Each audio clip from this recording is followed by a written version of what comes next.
భోజన ప్రియులు ఇష్టమైన ఫుడ్ కంటికి కనిపిస్తే చాలు లొట్టలేసుకుని ఆరగించేస్తూ ఉంటారు. ఎప్పుడూ ఏదో ఒకటి తినేవారు వారికి తెలియకుండానే చిన్న చిన్న తప్పులు చేస్తారు. సమయం సందర్భం అని చూడకుండా నచ్చింది లాగించేస్తూ ఉంటారు. కానీ ఏదైనా ఒక పద్ధతి ప్రకారం చేసినప్పుడే అంతా సక్రమంగా ఉంటుంది. అలా కాదని ఎలా పడితే అలా ఉంటానంటే తేడా వస్తుంది. కొన్ని సమయాల్లో మనకు తెలియకుండానే మన ఆరోగ్యానికి హాని కలిగించే ఆహారాన్ని తీసుకుంటాం.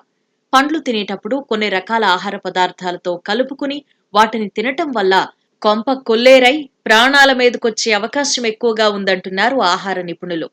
ఎంత ఆరోగ్యకరమైన ఆహారం తీసుకున్నా కొన్ని జాగ్రత్తలు పాటించకపోతే ప్రమాదం తప్పదు.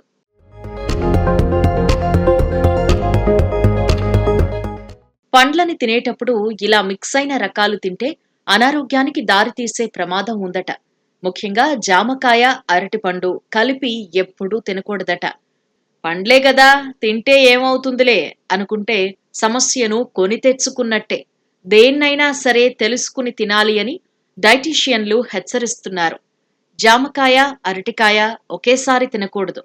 జామకాయను ఎక్కువగా షుగర్ పేషెంట్లు తింటూ ఉంటారు. అంతేకాకుండా ప్రతి ఒక్కరూ జామకాయని ఇష్టపడతారు. అయితే జామ పండు తిన్న తర్వాత వెంటనే అరటిపండు తింటే కడుపులో తిప్పినట్లవుతుంది. తలనొప్పొచ్చే అవకాశం కూడా ఉంటుంది.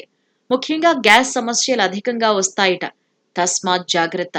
మళ్ళీ ఆస్పత్రుల చుట్టూ తిరగాల్సి రావచ్చు. అదేవిధంగా పనస పండుని పాలతో పాటు తీసుకోకూడదు. చర్మ సమస్యలొస్తాయట. పనసతో తేనెను తీసుకుంటే అది మీ ఆరోగ్యానికి హానికరంగా మారుతుంది.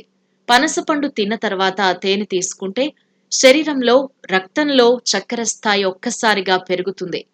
ఎప్పుడైనా బొప్పాయి పండు తినేటప్పుడు నిమ్మరసం గాని, నిమ్మకాయ గాని కలిపి తీసుకోవద్దట. ఇది చాలా ప్రాణాంతకమైంది. ఇలా తింటే ఎనిమియా సమస్యకి వేగంగా దారులు తెరుచుకున్నట్లే. పాలలో నిమ్మకాయ కలిపితే విరిగిపోతుందనే విషయం తెలిసిందే. కడుపులోకి వెళ్ళినా ఇలాగే జరుగుతుంది. కడుపులో ఉండే జీర్ణ రసాల్లో నిమ్మకాయ కంటే ఎక్కువ యాసిడ్ గుణాలుంటాయి. వీటికి తోడు పాలు, నిమ్మ కాంబినేషన్ మరింత విషంగా మారే ప్రమాదముంది. పుచ్చకాయ, కర్బూజా కూడా కలిపి తీసుకోకూడదు. దీనివల్ల అజీర్తి సమస్యలొస్తాయి. పండ్లలో ఆరెంజ్ని ఇష్టపడని వారంటూ ఉండరు. పుల్లగా, తీయగా ఉండే ఈ పండు ఆరోగ్యానికి కూడా ఎంతో మంచిది. ముఖ్యంగా విటమిన్ సి ఈ పండులో ఎక్కువగా లభిస్తుంది. అయితే ఈ పండ్లతో కలిపి క్యారెట్ను అస్సలు తినకూడదు.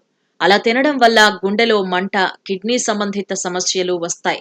కనుక వెంటనే వీటిని అస్సలు తినకూడదు. కాబట్టి కాంబినేషన్లను చూసుకుని తినాలి. లేకపోతే అంతే సంగతులు అంటున్నారు. పనస పండుతో చేసిన వంటలు కానీ, పనస పండు కానీ తిన్న తర్వాత బొప్పాయినెప్పుడూ తినకూడదు. పనస పండు తిన్న తర్వాత పాన్ను అస్సలు తినొద్దు. చాలా మందికి భోజనం చేసిన తర్వాత పాన్ తినడం అలవాటు. అయితే పనసపండు తిన్న తర్వాత మాత్రం మరచిపోయి కూడా కిళ్ళి తినొద్దు. పనసపండు తిన్న తర్వాత తమలపాకులు తింటే శరీరంలో అనేక సమస్యలు వచ్చే అవకాశం ఉంది.